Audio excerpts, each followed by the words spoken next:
Bueno, hermanos, tiene ya bastante tiempo que el Señor me había permitido venir a visitarlos y según los registros, este sería el pasaje que nos toca ver en este recorrido por la carta a los filipenses. Ahora, como ya ha pasado bastante tiempo, quisiera introducir el mensaje de esta mañana hablándoles un poco de lo que hemos visto en las visitas anteriores, y creo que es muy importante para poder entrar a nuestro texto con más claridad de qué estamos viendo y qué es lo que Pablo viene diciendo en este texto. Quiero recordarles un poco de cómo es que esta carta llegó a existir. ¿Por qué Pablo escribió una carta a los filipenses y por qué esta carta está aquí en nuestra Biblia? Como ustedes pueden leer en el libro de Hechos, Pablo hizo varios viajes misioneros y el libro de Hechos nos narra, y en su tiempo lo leímos, cómo fue fundada esta iglesia de Filipos en uno de estos viajes. Y nosotros vimos cómo Pablo fundó esta iglesia y después de eso Pablo se tuvo que retirar, pero hubo todavía algo de comunicación entre ellos. Y en particular la iglesia de Filipos se mantuvo muy al tanto de las necesidades del apóstol Pablo. Aunque Pablo no duró tanto tiempo entre ellos experimentaron mucha gratitud en su corazón por el evangelio que escucharon y la gracia recibida en Cristo a través de Pablo, que ellos se mantuvieron muy al tanto de cómo iba el ministerio del apóstol y le mandaron varias veces ofrendas para su sustento. En medio de esta comunicación, que no era tan rápida como hoy, pero que sí fluía de alguna manera, en la que los filipenses se enteraban de cómo iba Pablo, los filipenses se enteraron de un suceso determinante en la vida del apóstol, y fue el hecho de que al final de sus viajes misioneros, Pablo es tomado preso en Jerusalén. Pablo en el mismo templo es acusado ahí por sus mismos hermanos judíos, y es tomado preso y entra toda una serie de eventos en la que Pablo es presentado ante Festo, ante Agripa, comparece en juicio contra ellos acusándole los judíos, y Pablo termina apelando al emperador romano, al César. Entonces Pablo es trasladado a Roma, que es cuando suceden esas cosas trágicas de que naufragaron un tiempo, y llega a Roma y se le mantiene a Pablo preso en una casa en la cual puede recibir visitas, pero no es libre, ¿no? Está ahí preso esperando comparecer ante el emperador. Y entonces los filipenses se enteraron de esta noticia, se enteraron de que Pablo llevaba un tiempo ya preso, obviamente no con muchas comodidades, no con muchas cosas fáciles, sino al contrario, con una experiencia difícil. Y los filipenses, ya siendo una iglesia más constituida, de hecho al inicio de la carta, se nos habla de que esta iglesia ya tenía obispos y diáconos, en plural, o sea, ya tenía pastores y diáconos. Mínimo tenía 2 pastores y 2 diáconos, porque habla en plural Pablo ahí. Entonces ya era una iglesia consolidada, ya madura, aunque no perfecta. Y ellos comisionan a un hermano que se llama Epafrodito para ir hasta Roma a darle ofrenda a Pablo para su sustento, en medio de este arresto en el que él se encontraba. Entonces nuestra carta a los filipenses surge porque Epafrodito llega con Pablo, le entrega la ofrenda y Pablo escribe para agradecer a los filipenses la ayuda recibida. Pero por el contenido de la carta nosotros vemos que esto no fue un trámite corto entre Epafrodito y Pablo. O sea, no fue solamente que le entregó la ofrenda, Pablo le mandó una carta que dice gracias y ya. Sino fue algo más profundo. Se ve que Epafrodito pasó un tiempo con él, contándole los problemas que, como toda iglesia había en Filipos. Entonces Pablo, después de agradecer en esta carta, toma su tiempo para ayudar a esta iglesia de forma escrita en los problemas que estaban experimentando. Y eso es el contexto de cómo surgió la carta a los filipenses. Pero ahora, pensando un poco en lo que hemos visto hasta hoy, bueno, primeramente vimos el saludo de Pablo, que como siempre incluye una bendición para aquellos que leen la carta, en nombre de Cristo, anhelando, ¿verdad? Y bendiciendo a los lectores para que la gracia de Dios sea con ellos a través de este escrito. Después viene una oración que hace Pablo por los filipenses en la que él agradece el crecimiento que hay en ellos, pero pide por más crecimiento y madurez.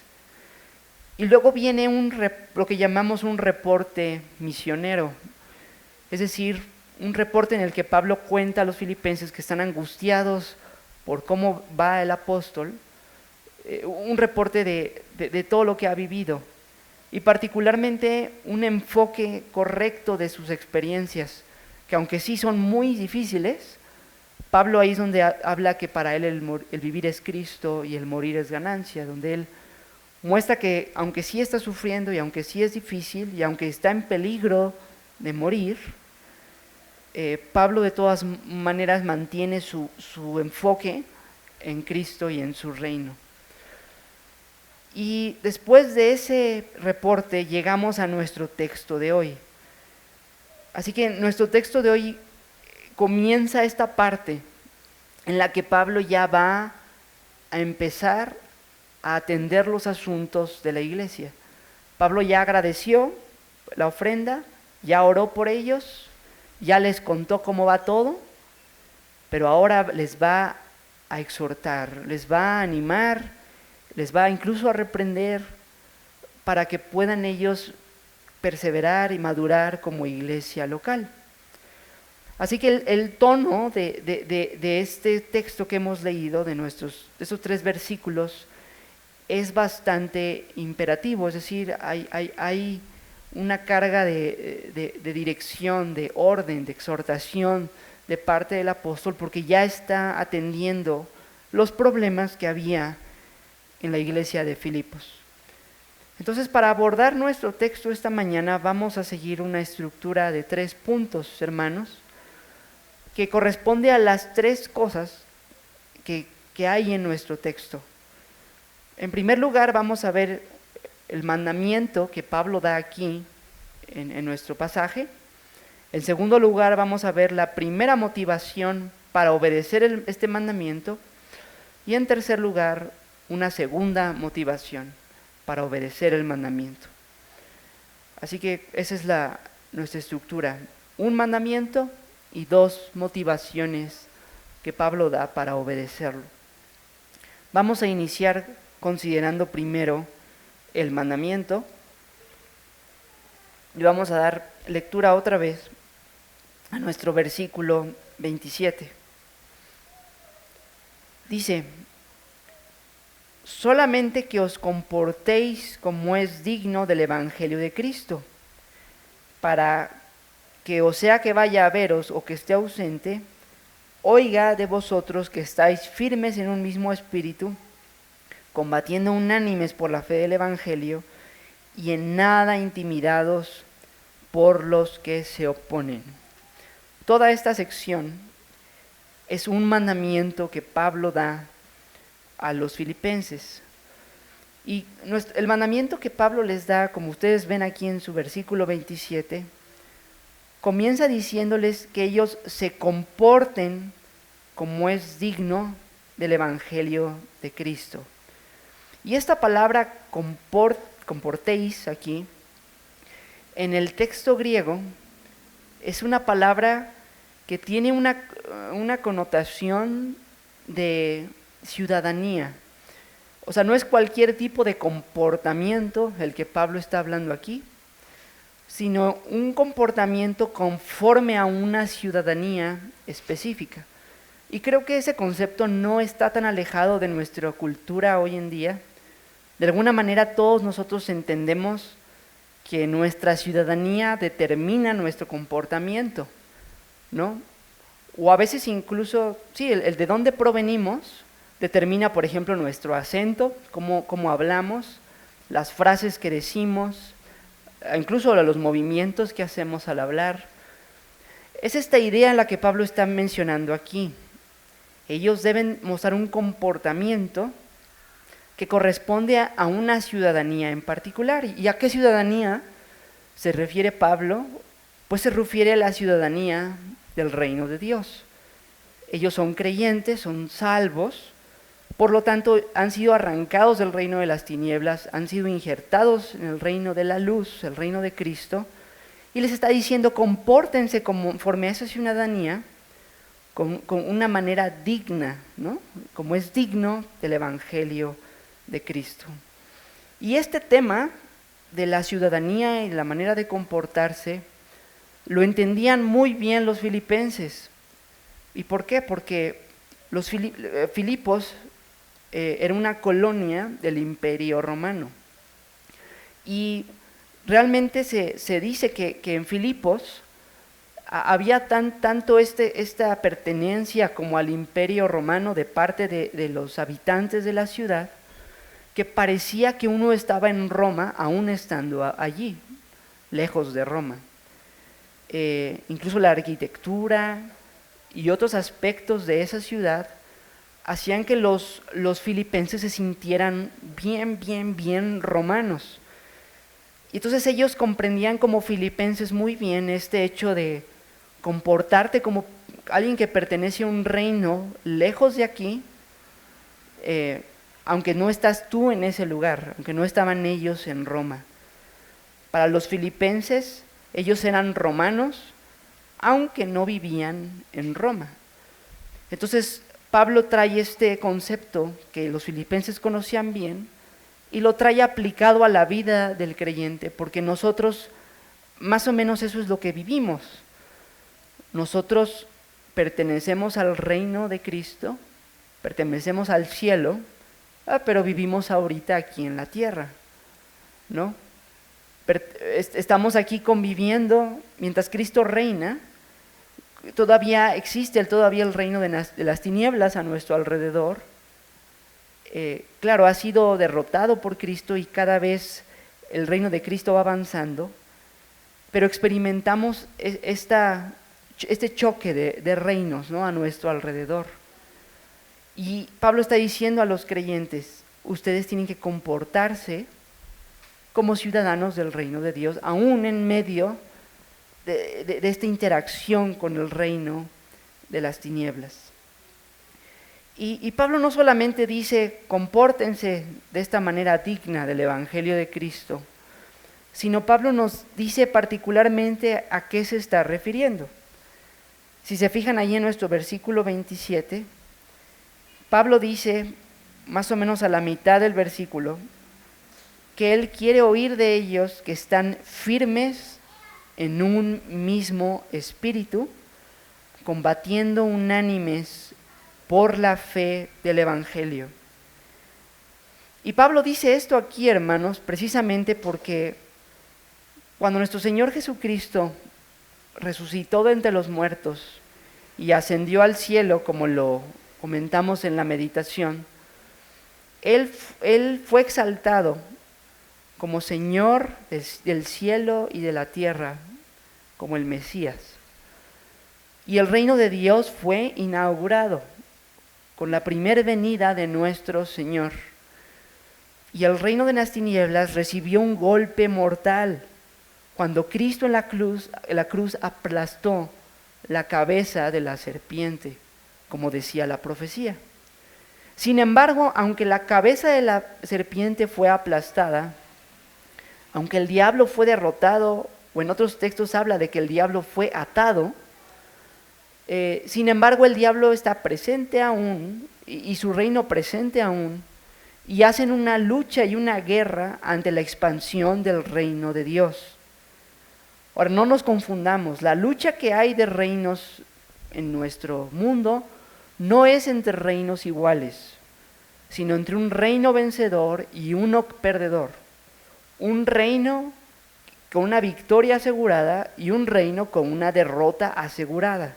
Un reino que va creciendo y se va expandiendo y va conquistando, salvando a todos los elegidos de Dios, y un reino que cada vez más va siendo derrotado y culminará en la condenación eterna del diablo y sus ángeles y los inconversos.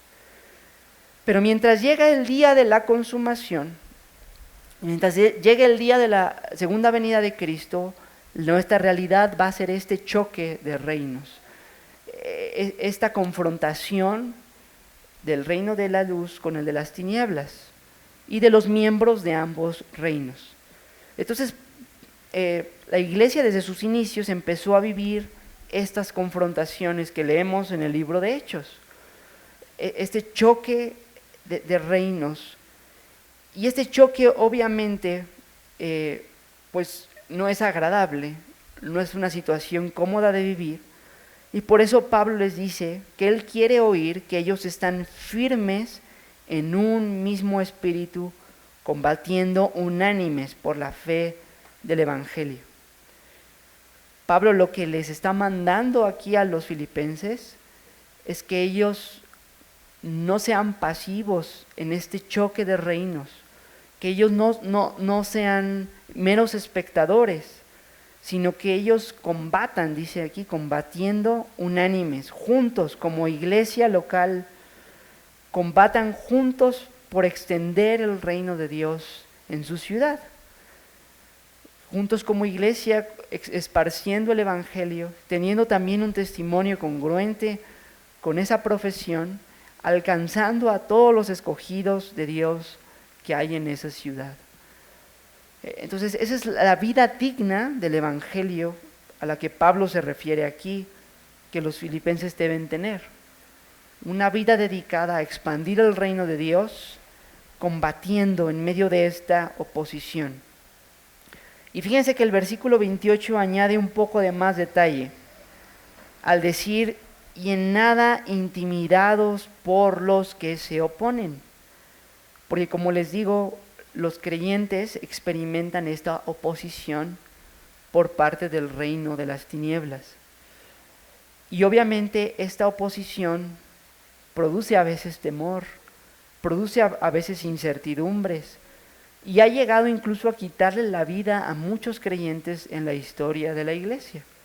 Entonces, por supuesto que produce temores, que inquieta el espíritu, el pensar en estar siendo opuestos por los ciudadanos de las tinieblas. Pero Pablo lo que le dice a los filipenses es: ustedes compórtense dignamente del Evangelio y combatan.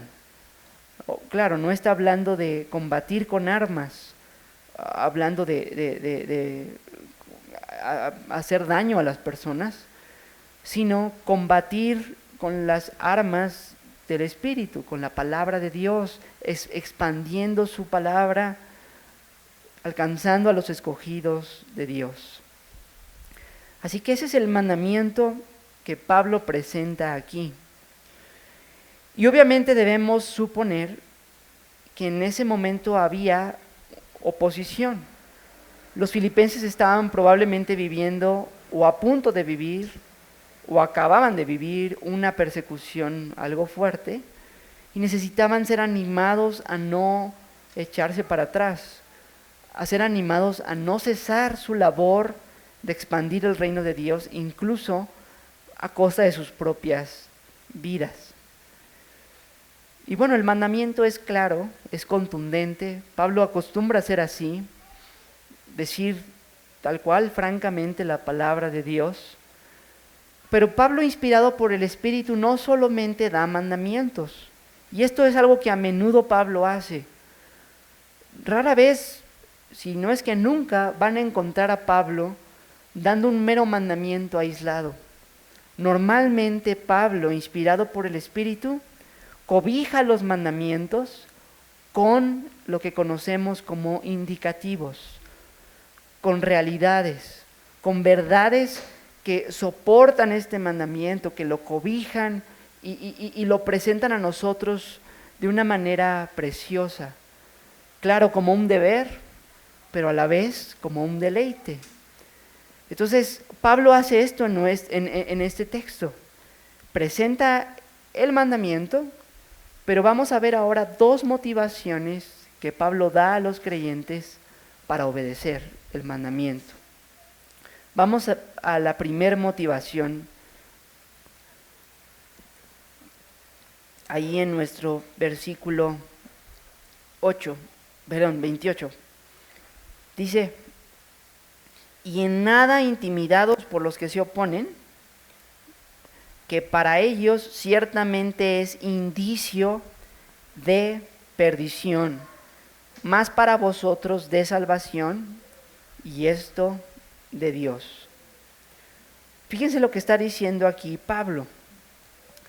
Pablo está diciéndoles a los filipenses que esta oposición del reino de las tinieblas hacia ellos es un indicio, dice ahí nuestra traducción.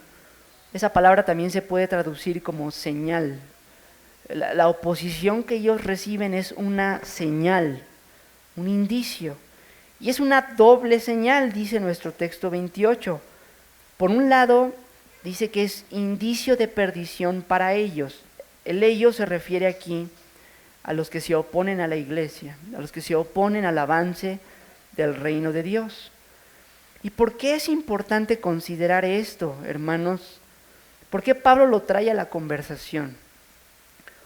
Bueno, quizás sea un poco difícil para nosotros entenderlo porque creo yo que ninguno de nosotros ha vivido una oposición tan fuerte a su fe como la que los hermanos de la iglesia temprana vivieron.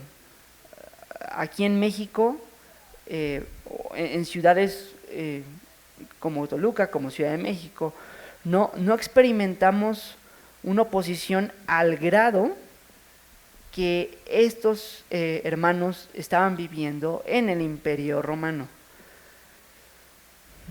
Una oposición que llegó a costar, como les comenté, las vidas de muchos creyentes. Entonces, cuando hay una oposición así de fuerte, cuando hay una oposición en la que por causa de Cristo se te puede quitar la vida, a veces el enemigo, hablando aquí del diablo y todos los que lo siguen, puede verse muy grande y muy fuerte, ¿no? Cuando tú, por ejemplo, en tiempos de Nerón, cuando la gente caminaba en las calles de Roma viendo a los creyentes crucificados en las calles, cubiertos de brea y prendidos en fuego, o cuando iban al Coliseo y veían a los leones y todas estas fieras despedazar a los creyentes, ¿no acaso la imagen de la oposición al reino de Dios era como de un monstruo invencible? Pues sí, definitivamente sí. Como una gran bestia, así como se habla en Apocalipsis, ¿no? Una gran bestia con dientotes bien feos y que se devora y se come a los creyentes y los asola y los mata. Como una bestia invencible. Dice el libro de Apocalipsis, ¿quién como la bestia, no? ¿Quién como la bestia? Porque la oposición al reino de Dios muchas veces se ve así, como una bestia invencible, como un monstruo lleno de poder que no se puede vencer. Pero Pablo lo que dice aquí es que esta oposición, lejos de ser una señal de poder, de fuerza, de invencibilidad de parte de ellos, dice que es señal de perdición, ahí en el versículo 28. Porque mientras externamente se ven muy fuertes, se ven muy poderosos, muy invencibles, su oposición al reino de Dios es una evidencia de que no están unidos a Cristo. Y la Biblia nos dice que el fin de los que no están unidos a Cristo será la perdición. Por más poder que puedan tener antes de que Él venga, por más fuerza, por más control de tal o cual cosa, por más temibles que pudieran aparentar ser, su fin será la perdición junto con el diablo y junto con los demonios. Entonces el que alguien se oponga al reino de Dios no es señal de que sea esa persona muy fuerte, muy invencible, muy incontenible, sino es una señal de desdicha, porque es una señal de que esa persona está perdida. Entonces Pablo quiere que los creyentes de Filipos tengan una motivación distinta al no ver lo que primero se ve cuando ves a una fiera comer a un creyente en un coliseo, o cuando ves a un creyente ser prendido en fuego en una cruz. Lo que el ojo terrenal ve allí, o lo que experimenta el ser humano al ver esas imágenes, es terror, miedo. Pero lo que Pablo quiere que sus lectores experimenten es que sientan piedad de esas personas, compasión, porque están perdidas, porque su oposición es una señal, un indicio de perdición. Pero mientras es un indicio de la perdición de los inconversos, dice aquí el texto 28, esta oposición dice, mas para vosotros de salvación, y esto de Dios. La oposición de los creyentes, de los inconversos, es una señal de salvación de los creyentes. ¿Y por qué es importante comentar esto, hermanos? Porque el pueblo de Dios, cuando ha sufrido persecución a lo largo de la historia, desde el Antiguo Testamento y también en el Nuevo Testamento hasta nuestros días, cuando es perseguido y asolado a estos niveles, a niveles de muerte, muy probablemente a veces se sienten los creyentes abandonados, ¿no? Es natural. Imagínate, si tú eres un creyente de estos tiempos y ves a tus mejores amigos morir, tus seres queridos morir y tu propia vida y la de los que amas está en riesgo por tu fe, es probable que en tiempos tengas dudas, confusiones y que te sientas abandonado por Dios, que sientas que Dios no está contigo. Y los clamores que vemos en los salmos coinciden con estas experiencias, donde vemos palabras como ¿hasta cuándo, Señor, nos olvidarás para siempre? ¿Hasta cuándo no atenderás nuestras oraciones? O lo vemos también en Apocalipsis, los creyentes que están en el cielo diciendo ¿hasta cuándo, Señor, no vengarás nuestra sangre? Porque es lo que sucede, hermanos, en tiempos de dura persecución, el creyente incluso puede dudar de que esté realmente en Cristo y que Dios esté con él. Pero aquí Pablo le está diciendo a los creyentes, hermanos, despierten. Esa oposición, lejos de ser una señal de abandono de parte de Dios, de que ustedes no estén en Cristo, de que no sean salvos, es una señal de salvación. ¿Por qué? Porque nuestro propio Señor Jesucristo vivió ese tipo de vida. Una vida en la que primero fue humillado hasta la muerte de cruz para después ser exaltado.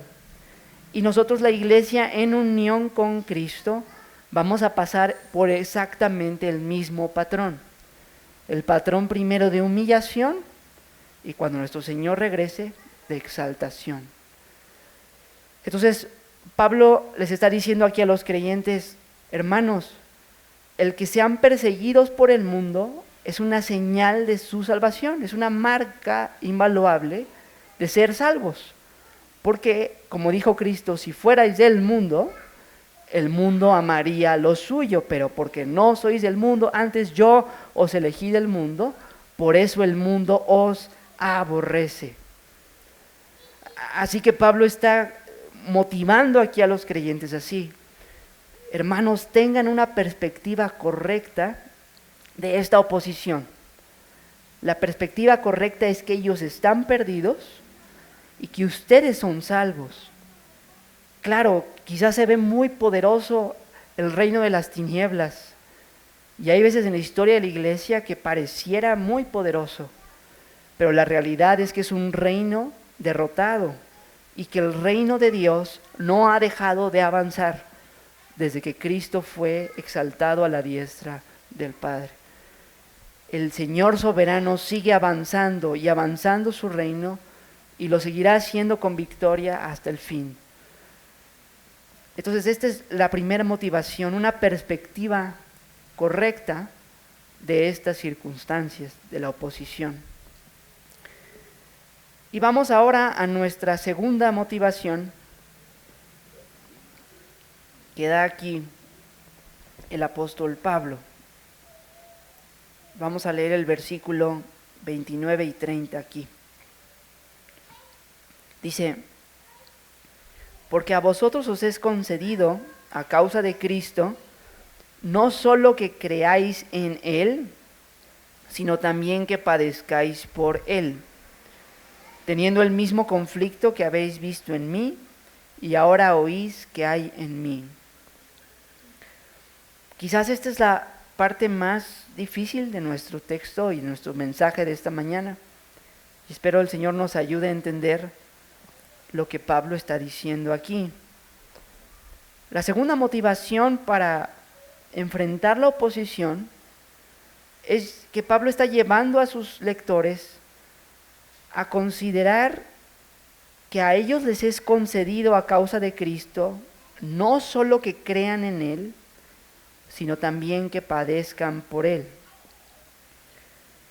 Pablo está hablando aquí del sufrimiento que ellos están experimentando como algo que les es concedido. Y ahí esa palabra en el griego es una palabra de la misma familia que la palabra gracia. O sea, Pablo está diciendo que es una gracia de Dios el que ellos estén sufriendo. Y es una gracia de Dios al punto de compararlo con la misma fe en Cristo. Fíjense cómo dice: a vosotros os es concedido a causa de Cristo, no solo que creáis en Él, sino también que padezcáis por Él. Y abro aquí un paréntesis. Nuestro texto, como pueden ver aquí, es bien claro que la fe no viene del hombre, la fe salvífica. Es una concesión de Dios, es una gracia de Dios.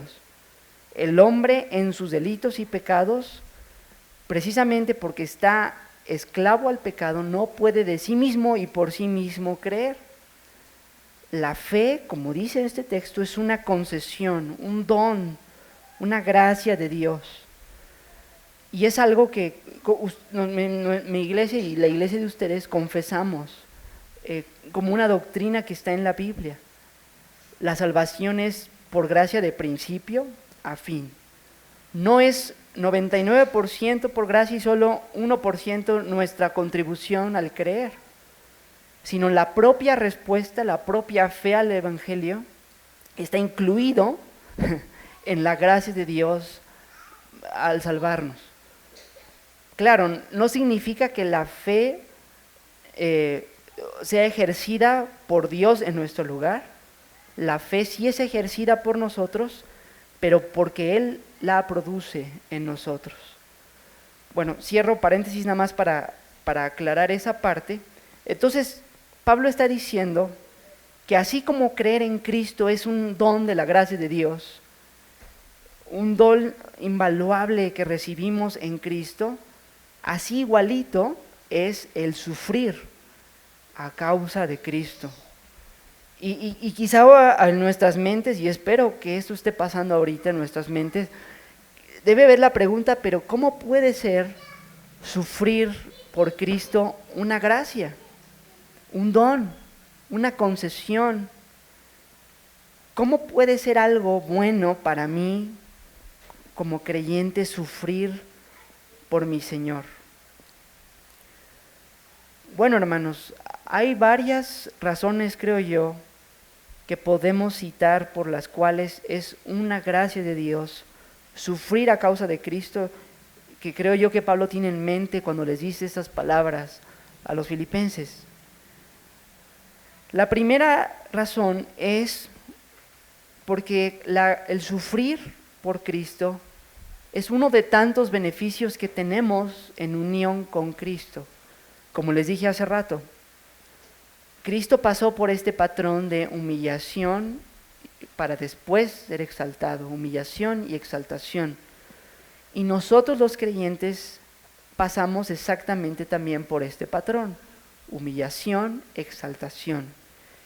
Y el que nosotros pasemos por este mismo patrón es precisamente por estar unidos al Señor Jesucristo. La unión con Cristo, hermanos, es como el matrimonio entre hombre y mujer, en el cual cuando hay un pacto matrimonial, cuando un varón toma como esposa a una hermana, a una mujer, todo lo que es de él pasa a ser de ella también. Todo lo que es verdad del esposo, ahora es verdad de la esposa. Y eso es exactamente lo que pasa con nosotros al sufrir por causa de Cristo. Como nuestro Señor fue humillado para después ser exaltado, nosotros al unirnos a Él en este pacto de gracia, pasamos por el mismo camino. Entonces es uno de tantos beneficios y privilegios que se nos concede al casarnos con Cristo, al unirnos en pacto con Él. En segundo lugar, queridos hermanos, sufrir por Cristo es una gracia, un don, porque sufrir por Cristo nos identifica con Él y nos identifica precisamente como su esposa. Y hermanos, Cristo es la persona más preciosa y gloriosa que hay, ¿verdad? Es excelso sobre todos, el más hermoso, dice el Salmo 45, de los hijos de los hombres. Es aquel en quien el Padre tiene su complacencia. Entonces, ser identificado con Él, aunque sea al sufrir, es en sí mismo un gran privilegio. Imagínate, creo que ¿alguna vez has pensado qué sería ser identificado con tal persona que es famosa, ¿no? Tal persona que es conocida en el mundo? Oye, el solo hecho de que relacionen nuestro nombre, por ejemplo, con el de un futbolista, nos parece un privilegio, o con un actor, o alguien famoso. Pues cuánto más, hermanos, ser identificados con Cristo, el más hermoso de los hijos de los hombres, el más glorioso, el único en 10,000 y 20,000, el más precioso tesoro. Ser identificado con Cristo, aún en un hecho doloroso, es el mayor privilegio que puede haber y que puede pasarnos a nosotros. Y por eso Pedro y Juan, cuando fueron azotados delante del concilio, dice que salieron gozosos por haber sido tenidos por dignos de padecer afrenta por causa del nombre de Cristo. Es un gran privilegio ser identificado con el Señor del cielo y de la tierra, con el Creador de todo y con aquel que es dueño de la historia y a quien toda la historia se dirige. Otra cosa por la cual es un privilegio, una gracia y un don sufrir por Cristo, es porque ese sufrimiento va a ser recompensado. Jesucristo dijo esto en el Sermón del Monte, y si quieren acompáñenme ahí, Mateo 5,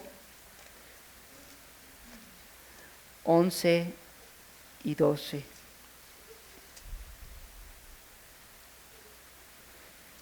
Mateo 5, 11 y 12.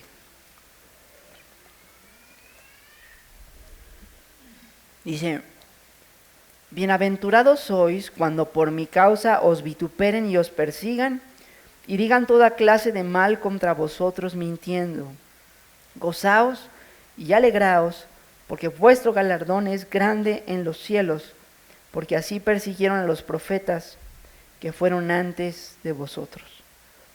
Ahí Cristo está siendo muy claro que no solo es un privilegio sufrir por Él, sino es una experiencia que va a ser recompensada. El galardón de alguien que sufre por Cristo es grande en los cielos. Sufrir por Cristo aquí aumentará nuestro disfrute y deleite de Él cuando Él regrese.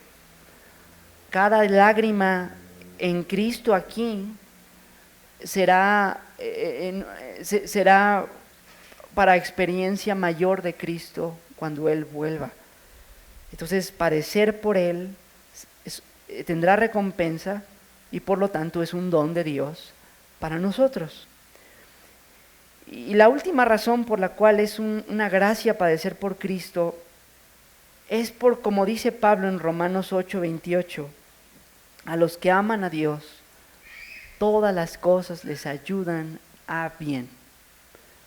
Y ese capítulo de Romanos 8, justo Pablo dijo eso en el contexto de hablar del sufrimiento. Pablo dice en Romanos 8, ¿quién nos separará del amor de Cristo? ¿Tribulación o angustia, hambre, persecución, peligro o espada? En ese contexto de padecer por Cristo, Pablo dice que a los que aman a Dios, todas las cosas les ayudan a bien. Entonces, padecer por Cristo es uno de tantos instrumentos que Dios usa para que el creyente se acerque más a Cristo y sea más conformado a la imagen de Cristo. Así que claro que es una gracia, un don, porque todo lo que nos acerque más a Cristo, hermanos, es una bendición. ¿Qué mayor bendición que ser acercado y empujado más a Cristo? Claro, el empujón puede ser desagradable, pero aquel a quien somos empujados por el empujón es nuestro mayor tesoro. Así que gloria a Dios, porque a los que aman a Dios, todas las cosas les ayudan a bien, incluyendo el padecer por Él. Así que esa es la segunda motivación que Pablo les da a los filipenses. Los filipenses deben mirar este sufrimiento que ellos viven como un don de Dios, como una gracia de Dios para ellos, no como una maldición, sino como una bendición. Pues habiendo considerado, hermanos, nuestro pasaje,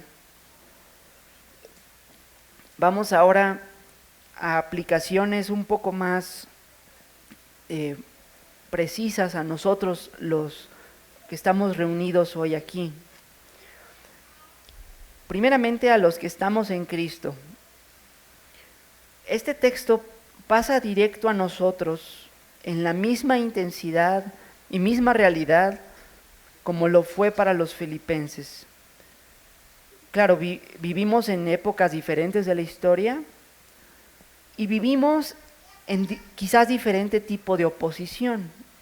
Aquí ustedes en Toluca o yo en Ciudad de México, pero sí tenemos oposición, hermanos. Aunque sea poquita, ya sea por familiares, por amigos, o en el trabajo o en la escuela. El identificarnos con Cristo trae fricciones, trae problemas, malas caras, rechazos, etc. Bueno, hermanos, no solamente este texto es real, considerando esos grandes sufrimientos en el Coliseo romano o en las calles de Roma, en las cruces de fuego, sino este texto es real aún cuando un amigo ya no se quiere juntar con nosotros, por ejemplo, o cuando un familiar ya no quiere visitarnos o ya no nos invita a su casa, o cuando un matrimonio se ve gravemente friccionado, por ejemplo, cuando hay un cónyuge creyente y uno inconverso, en el cual cuando se convierte el creyente, de repente su matrimonio se puede volver difícil porque es la unión entre personas de diferentes reinos, vaya. Entonces, este texto no solo aplica para los grandes mártires de la historia, sino para el creyente sencillo de nuestros días aquí en Toluca. Para cada sufrimiento que tengamos por causa de Cristo, aunque a nuestros ojos parezca chico. Querido hermano, la próxima vez que haya un sufrimiento que experimentes por causa de Cristo, no bajemos la guardia, sino, como dice Pablo, combatamos por la fe, sigamos perseverando en extender el reino de Dios y particularmente consideremos estas motivaciones. Es decir, cuando recibamos esa oposición, recordemos que esa oposición es una señal de nuestra salvación y de la perdición de esa persona. En lugar de tener rencor y enojo, ¿por qué? ¿Qué me hizo esto? ¿Qué me hizo lo otro? Mejor mirarlo con compasión, sabiendo que su oposición es una muestra de su perdición. Debe cargarnos el ver su condición en lugar de tomarlo a pecho como algo personal. Y asimismo, cuando nosotros recibamos oposición, debemos gozarnos y alegrarnos, por difícil que parezca, ¿verdad? Porque es una gracia de Dios que nos está dando el Señor, porque esa oposición muestra nuestra unión con Cristo, porque esa oposición es simplemente un privilegio por ser identificados con Cristo, porque esa oposición va a ser recompensada y porque esa oposición obra para bien en nuestras vidas. Así que cual sea que sea el sufrimiento que puedas vivir, o que estés viviendo o puedas vivir próximamente por causa de Cristo, toma estas motivaciones, hermano, aplícalas a tu corazón para que te ayuden a perseverar en no cesar de expandir el reino de Dios en medio de cualquier circunstancia. Por otro lado, otra aplicación que quisiera dar, y esa es particularmente a la iglesia aquí de Toluca como un cuerpo, no a los creyentes individuales, sino a la membresía como cuerpo. Fíjense cómo aquí Pablo no se está dirigiendo a un solo creyente, en versículos 27 y 28. Bueno, del 27 al 30, pues Pablo no está hablando con un lenguaje de tú, ¿no? No está hablando con un solo lector, sino todo esto está en plural. Está conjugado todo hacia ustedes, en este caso la iglesia de Filipenses, pero nosotros podemos recibirlo como palabra de Dios hacia nosotros y considerar en particular eso, que esto es un mandamiento a un grupo de personas, a una iglesia local.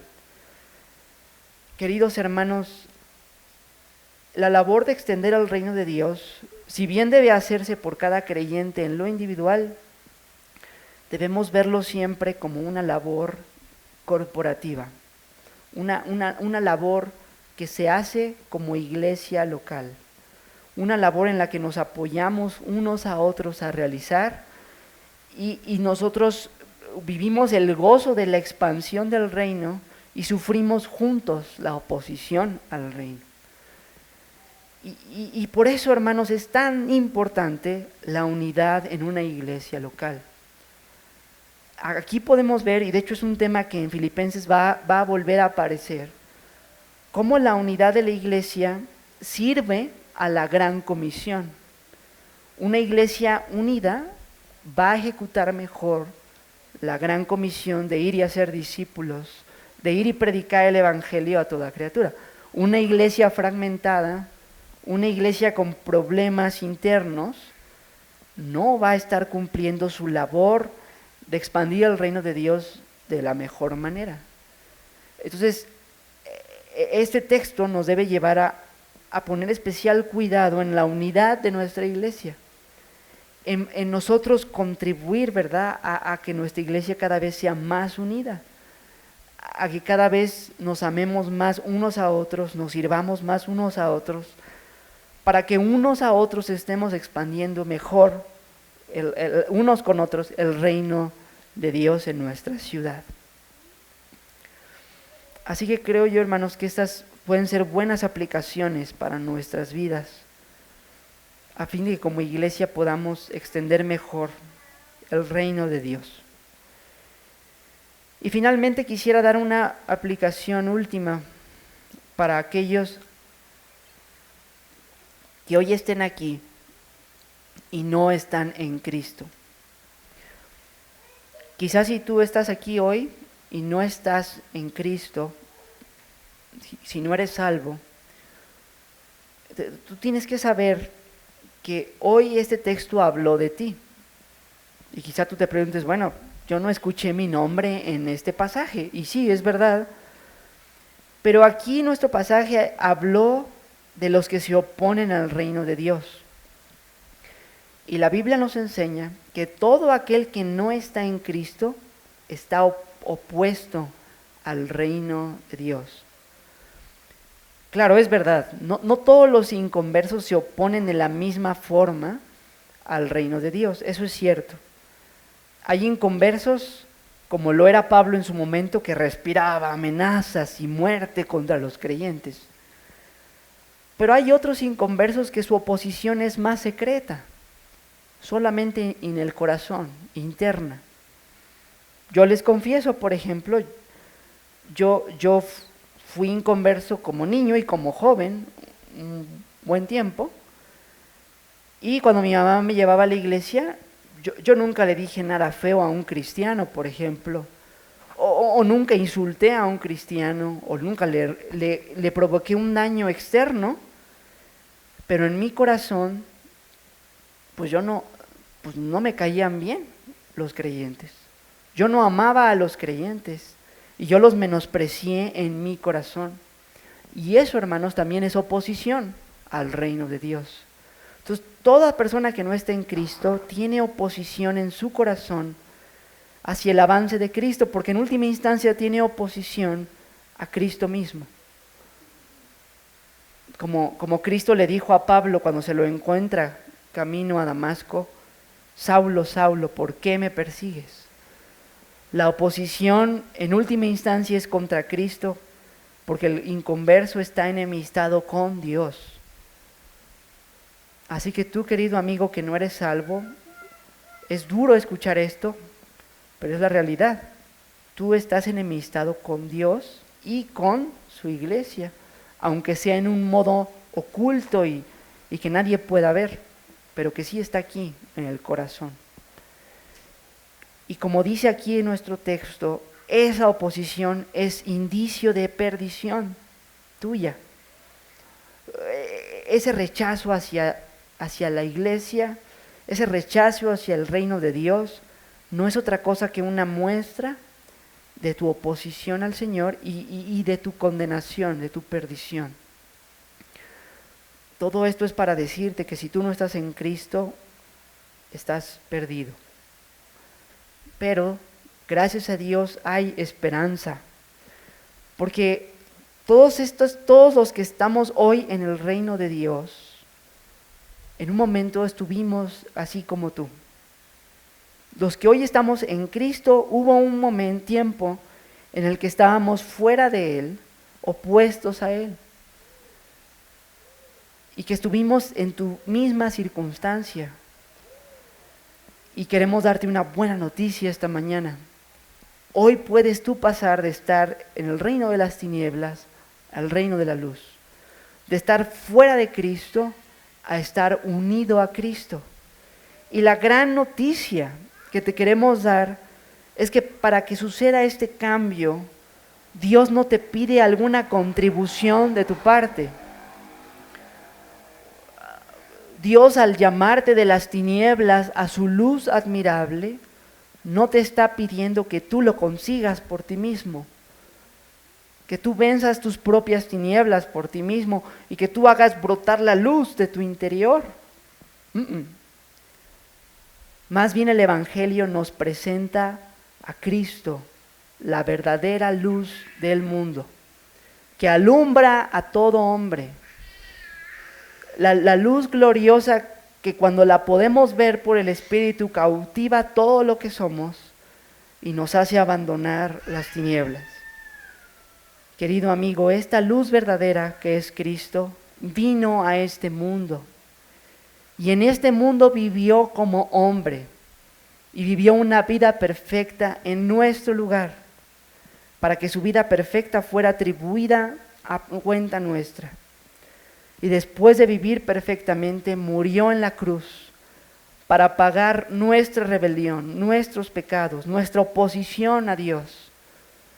Y Él en la cruz fue tratado como Dios trata a sus enemigos, con abandono, maldición y con ira.